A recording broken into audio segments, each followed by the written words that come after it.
Hey there, it's Corey the Yard Buddha, and I'm out here in a neighbor's yard today. They had 3 of these giant ponderosa pines removed and limbed up, and the tree company kind of left a mess, so they completely destroyed their grass that was out here.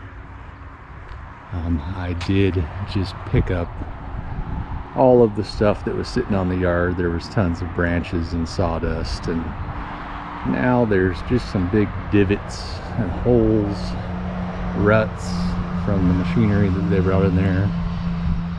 Here's a big stump here. You can tell how, I mean, that's at least 4 feet in diameter, so there was some serious stuff done back here. So what my plan is I'm going to come in here with some topsoil.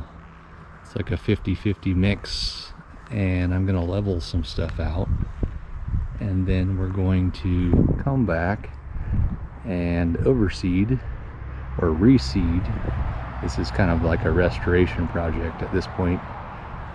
I'll cover it with some peat moss and then do a whole lot of watering. So all right, I brought in about a yard, maybe a little over a yard of dirt, and leveled all these ruts and bumps out.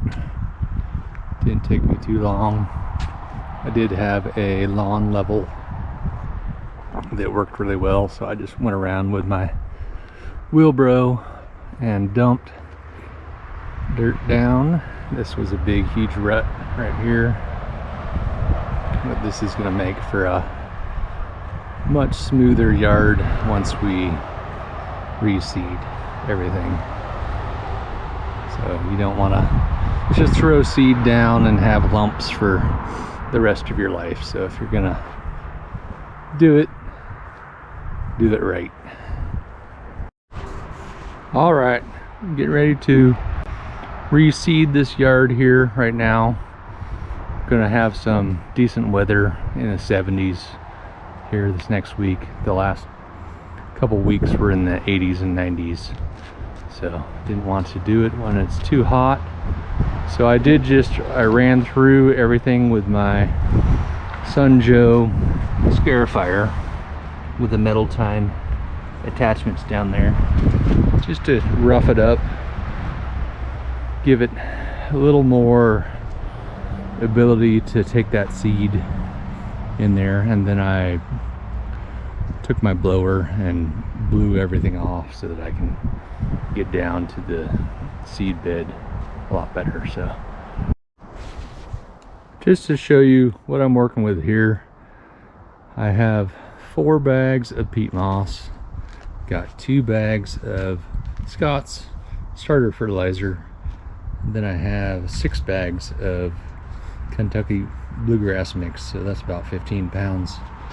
Don't know if I'm going to be using all of this, but I thought I'd get more just in case.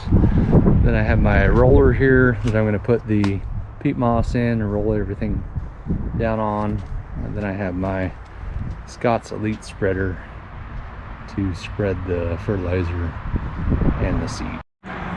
Okay, I got everything seeded, fertilized, and covered with peat moss. So it took me 5 full bags of peat moss. Probably could have used 6, but this is what it looks like right now. Kentucky bluegrass should start showing up in about 7 to 10 days. So I'm gonna check back in here when grass starts showing up, and I'll show you guys the final product. Hey there, this is what the grass is looking like early in the fall. It's kind of like late September, and everything has filled in. There's a few little spots that I did come back a couple weeks ago and filled in just to make things a little bit smoother, but for the most part this whole area has grown in well. I'm sorry I didn't come out right when the seed was growing there in the spring, but everything has filled in fine. Still maybe a little bit of chunky areas that should fill out after the grass seed that I just put down fills in those holes. So you don't need to put down new sod if you have a bunch of damage in your yard. Just put down new grass seed. So thank you guys for watching. We'll see you later.